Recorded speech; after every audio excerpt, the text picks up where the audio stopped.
Om Idung, semalam kan dapat beasiswa dari Om John. Mungkin seperti apa sih Om Idung, sedikit boleh mengulas lagi? Ya, alhamdulillah ya rezekinya anak ya.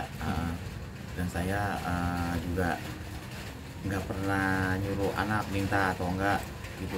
Dan saya juga nggak pernah minta, dikasih kita ambil, nggak dikasih kita juga nggak pernah minta. Alhamdulillah itu rezeki dari Allah melalui tangan hambanya gitu. Dan satu lagi juga saya mau klarifikasi, saya tidak pernah menolak pemberian dari orang kayak gitu. Ada media nayangin saya menolak pemberian dari Arafi, nggak pernah saya tolak. Rezeki saya ambil, nggak dikasih saya ambil, nggak dikasih ya kita nggak pernah minta juga kayak gitu. Atau juga saya juga kan gimana pun anak saya juga saya harus berjuang sebagai bapaknya gitu, gimana pun saya juga harus berjuang kayak gitu. Emang sempat ada pemberitaan Pemberitaan bahwa gimana? Bang Haji menolak. Iya, ada pemberitaan saya menolak kayak gitu kan, di judulnya tuh ya kan. Saya nggak pernah menolak gitu ya kan, rezeki yang dari siapapun saya terima kayak gitu. Dan saya juga gimana ya, sebagai bapak juga saya tetap berusaha berjuang kayak gitu untuk anak-anak saya, untuk menghidupkan anak-anak saya kayak gitu. Sebenarnya ada kekecewaan juga nggak sih Bang Haji, bisa dibilang masih berduka tapi pemberitaannya bisa dibilang kurang mengenakan ya? Iya, kayak gitu. Makanya buat media nih saya minta tolong pemberitaan ini tuh yang semuanya udah yang baik-baik aja, karena kan almarhum memang orang baik kayak gitu ya kan. Emang terkait apa Pak Haji? Mungkin terkait pemberitaan itu hal seperti apa?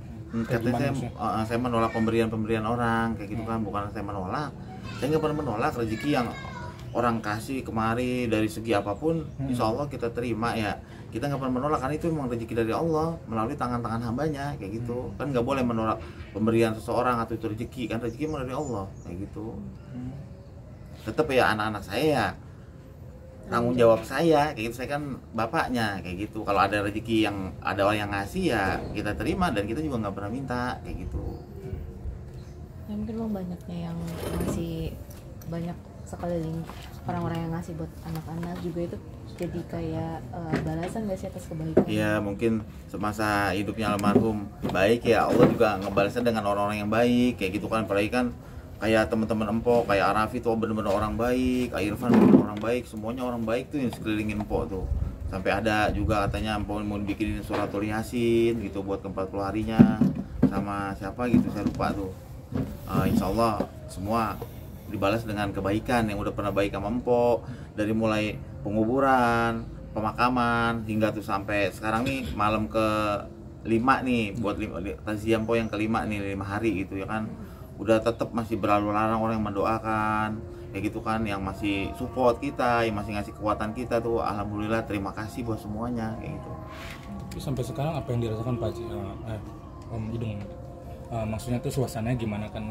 Om Idung sendiri bilang agak berani untuk ke kamar ya Pak Om Idung, sampai Ya, itu kalau saat ini gimana? ya bukan yang nggak berani ya, saya lebih gimana ya, kalau ngelihat kenang-kenangan foto di kamar tuh lebih sedih banget kayak gitu. Kerasa ya? Iya, kerasanya, karena kan masih ada banyak barang Empok, ada foto, pokoknya ada kenang-kenangan lah itu di dalam kamar itu gitu. Banyak juga baju-baju yang kita barengan sama kayak gitu, kavelan kayak gitu kan, ditaruh di, kan kelihatan tuh di dekat apa, di gantung-gantung tuh gitu. Jadi belum bisa gitu, belum sanggup juga gitu, karena buat saya tuh Empok nggak pernah mati kayak gitu, tetap ada di hati kayak gitu. Mungkin jasadnya tidak ada tapi hatinya tetap ada di sini kayak gitu. Tapi kalau untuk ini baju kan katanya barang-barang ya, katanya mau disedekahkan, itu rencananya? Iya, itu insya Allah nanti dikumpulin dulu ya kan, pelan-pelan nih yang mana nih harus disedekahkan, yang mana yang harus disimpan kayak gitu kan. Maksudnya disimpan itu buat kenang-kenangan Empok nanti kan, anak-anaknya masih pada kecil nih, baju mama lu nih almarhum, nih baju almarhum, nih baju almarhum, ini sepatu almarhum gitu. Jadi pengen bikin tuh satu kamar tuh buat khusus buat barang-barangnya mendiang Empok kayak gitu. Azan ya? Oke.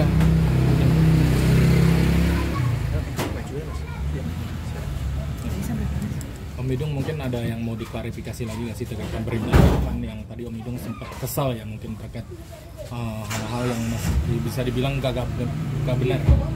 Ya mungkin ya inilah, kan mendiangan masa hidupnya juga kan udah orang baik ya kan, jangan diberitakan, tolong media juga jangan diberitakan tentang Empok kayak gitu. Apalagi Sujon sama saya dan masih sama anak-anak, kasihan kayak gitu, takut keganggu gitu kan, mentalnya namanya masih anak-anak ya kan, kasihan. Tolong beritain yang baik-baik aja udah buat almarhumah kayak gitu. Bang Idong di hari keempat ini Hari kondisi kelima. anak-anak sendiri seperti apa sih Bang Idong dari kelima ini? Kenapa? Kondisi anak-anak sendiri seperti apa? Kondisi Masih- anak-anak ya perlahan-lahan udah bisa nerima kayak gitu kan. Kakak juga udah agak mendingan tuh. Untuk hari ini nih nggak lemes, nggak pingsan kayak gitu. Biasanya kan tiap hari pingsan kayak gitu. Bu Boboy dan Boboiboy lagi agak kurang sehat kayak gitu. Mungkin masa pemulihan ya, namanya ikatan batin sama orang tua ya kayak gitu. Apalagi kan Empok sama Boboiboy tuh tiap hari tuh kalau pulang syuting buka pintu, assalamualaikum Boboiboy, assalamualaikum Boboiboy, langsung teriak tuh Boboiboy, tahu suara almarhumah, tahu suara maminya, langsung disambut gitu ya. sambut langsung.